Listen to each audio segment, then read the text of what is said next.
Hi, everyone. It's that time of year where we all start making those resolutions that we're going to give up after a couple of months. So instead of a resolution, why don't we try a refresh?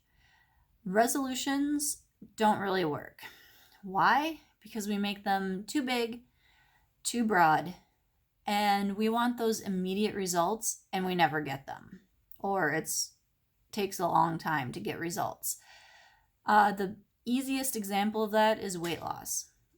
Uh, I've been guilty of this. I'm sure many of you have said, hey, I'm going to lose X number of pounds this year.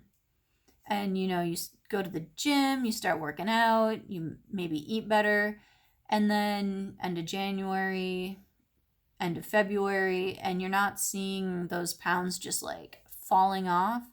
So you stop going to the gym as much. You stop eating as well. Eventually, maybe you give up going to the gym.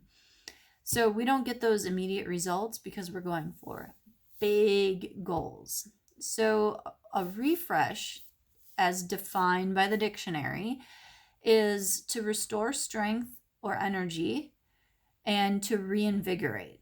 So to me, a refresh in this context is to update what you already do or re-energize what we already do. So start making some small changes that are going to add up over time.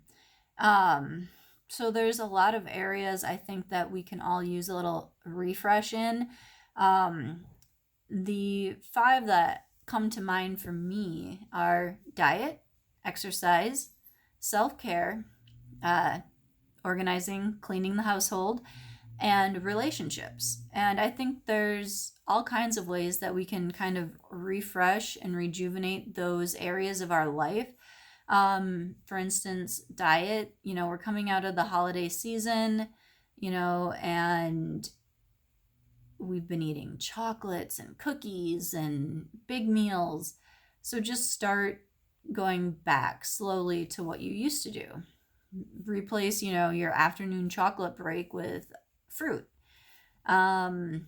Exercise, it gets really busy this time of year, so I know a lot of people will stop exercising or slow down.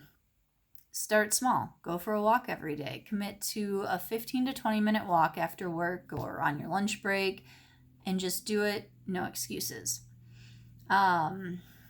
Self-care, there's all kinds of things you can do for self-care. For me, I like to read books and listen to podcasts. I'm not really like a bath person, but I know a lot of people love to do a nice hot bubble bath or like an Epsom salt soak.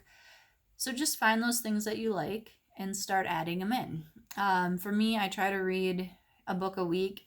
Right now, I'm kind of slowing down. It's the end of the year, so it tends to be harder for me to get that reading time in. So what I do is I make sure on my morning and afternoon commutes that I'm reading because I'm riding the bus. So I'm not driving, I can fit in reading. Otherwise, I just sit on the bus. There's really nothing else going on. So I make sure that I have my book and I read it. Chores. Oh man, I am so bad at keeping up with my house because I don't keep up with it. So then when I actually go to clean, it takes forever to clean something. So I think to kind of refresh that, you can start with, like 10 to 15 minutes a day, cleaning up the clutter, wiping out the toilet bowl, wiping out the shower, rinsing out the shower so there's no soap scum left behind after you take the shower. Organizing the house. Set aside an hour a day, go through your closet, set up a donation time to go take clothes to Goodwill or have them come pick it up or whatever charity you give that stuff to. Relationships. This is always, I think, a big area for everybody. We all have difficulties keeping up with our relationships, whether it's with our partners or with friends. I haven't seen my friends in months. I mean, we text and, talk on Facebook every day pretty much. But it's not the same as seeing them in person. So something you could do for that is to commit to once a month meeting up for coffee, just 20, 30 minutes having coffee on a Saturday or a Sunday, and then, set up the time for next month. You don't have to spend the whole day with them. You don't have to have a big party, just a little, or maybe instead of coffee, you want to get lunch. Whatever the case may be, just really make that effort to invite them out to lunch or coffee, or let them know, hey, I'm available this date. If you're available, let me know. We can hang out. So I think there's a lot of different areas in our life that we slack on sometimes, especially towards the end of the year. And then it gets harder to get back into those habits once the holidays have passed. So if you kind of just think of this as like a refresh and just take these small little steps after the holidays to get back to where you were in, say, October, you'll be there in no time. And then you'll start to see those changes add up. So what steps can you take to refresh those areas in your life? And how can you re-energize all the different areas? I guess that's kind of the same question. So maybe it's more, what areas of your life do you need to re-energize? Leave them in the comments.